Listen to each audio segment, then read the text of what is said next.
Hi everyone. आज हम बात करने वाले हैं दिल्ली यूनिवर्सिटी के एमए इन पॉलिटिकल साइंस एडमिशन 2025 के बारे में। और ये वीडियो एसओएल के लिए भी है, एनसीवेब के लिए भी है और रेगुलर के लिए भी है। पूरी वीडियो देखें, उसके बाद ही कुछ क्वेरीज आप लोग कमेंट सेक्शन में लिखिए। सबसे पहले शुरुआत करते हैं बेसिक एलिजिबिलिटी क्राइटेरिया से। ग्रेजुएशन या मास्टर्स आपका कंप्लीट है तो आप डीयू से एमए इन पॉलिटिकल साइंस कर सकते हो 50% मार्क्स के साथ, अगर आपका ग्रेजुएशन कंप्लीट है। और जो ऐसे स्टूडेंट हैं जो 2025 में कंप्लीट करेंगे वो भी एलिजिबल है एमए इन पॉलिटिकल साइंस परस्यू करने के लिए दिल्ली यूनिवर्सिटी। दिल्ली यूनिवर्सिटी में जो रेगुलर और एनसीवेब से एमए इन पॉलिटिकल साइंस होता है, उसमें जाने के लिए सिर्फ और सिर्फ आपके पास एक ही रास्ता है, सीयूटी पीजी का एग्जाम।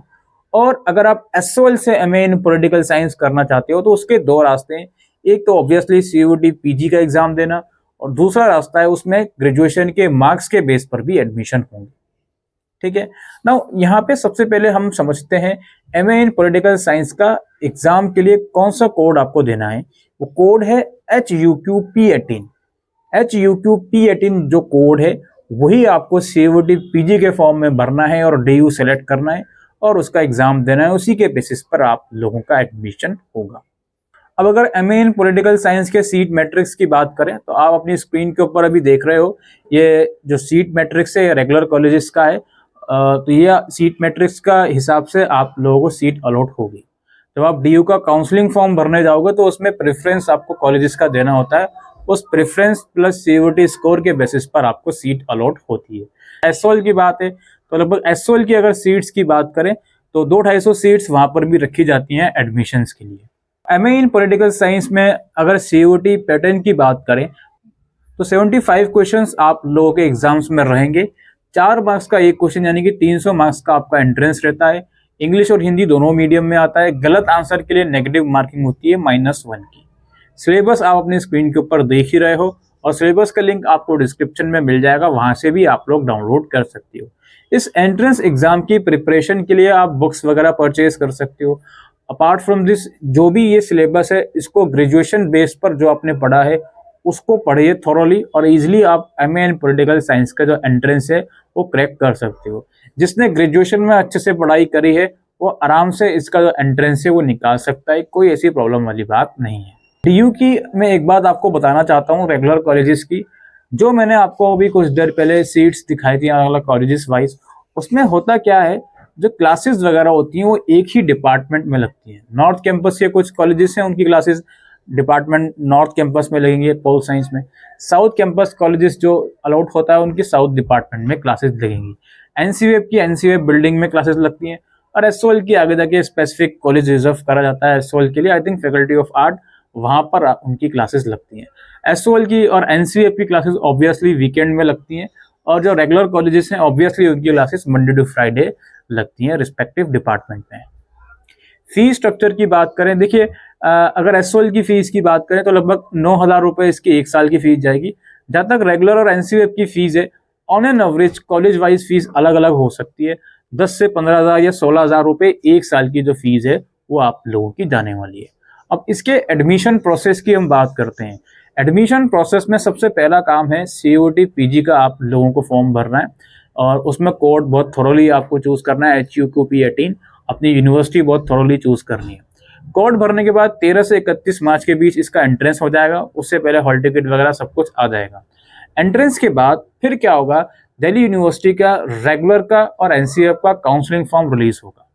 दिल्ली यूनिवर्सिटी का जो काउंसलिंग फॉर्म है रेगुलर और एनसीएफ का अलग होता है डीयू की वेबसाइट पर, एसओएल का अलग होता है एसओएल की वेबसाइट पर। तो वो फॉर्म रिलीज होगा, उस फॉर्म को आपको भरना होगा। अपने रिक्वायर्ड डॉक्यूमेंट्स वगैरह अपलोड करने होंगे, personal detail, academic details, documentation.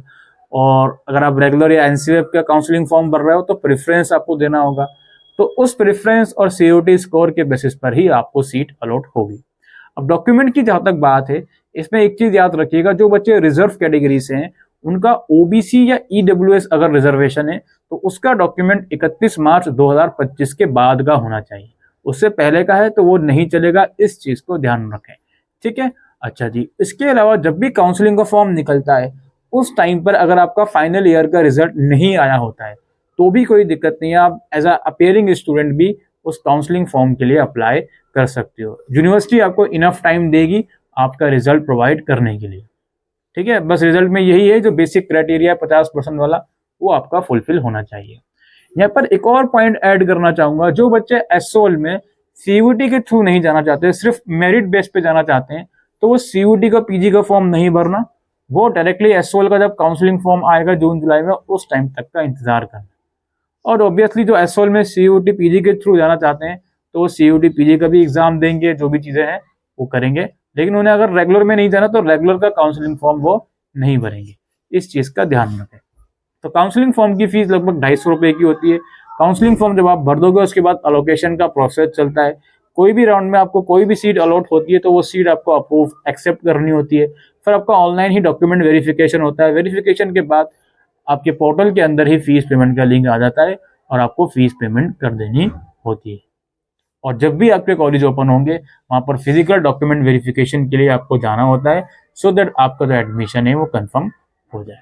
इसी तरीके से 2 से 3 राउंड चलते हैं। किसी राउंड में कोई भी सीट अलॉट होती है, उससे सेटिस्फाइड नहीं हो तो उस राउंड में एडमिशन लेकर आप अपग्रेड के लिए जा सकते हो। मैं रेगुलर कॉलेज की बात बता रहा हूँ। ठीक है, अगर आप ये सोचो कि किसी राउंड में कोई सीट अलॉट हुई, मैं उसमें पार्टिसिपेट नहीं करता बिकॉज मैं उस सीट से सेटिस्फाइड नहीं हूँ, डायरेक्टली नेक्स्ट राउंड में चला जाऊंगा, तो वो भी आपकी एक गलत फहमी है। तो इन चीजों को भी आप लोग ध्यान में रखते हुए चलिएगा। बाकी अगर आप फर्स्ट टाइम हमारे चैनल पर आए हो, मेक श्योर सब्सक्राइब जरूर करें, बिकॉज आने वाले टाइम में जो भी पूरा प्रोसेस रहेगा एडमिशन से रिलेटेड, हम आपको इसी चैनल के ऊपर इन्फॉर्म करेंगे। आज के लिए वीडियो में इतना ही। Thank you.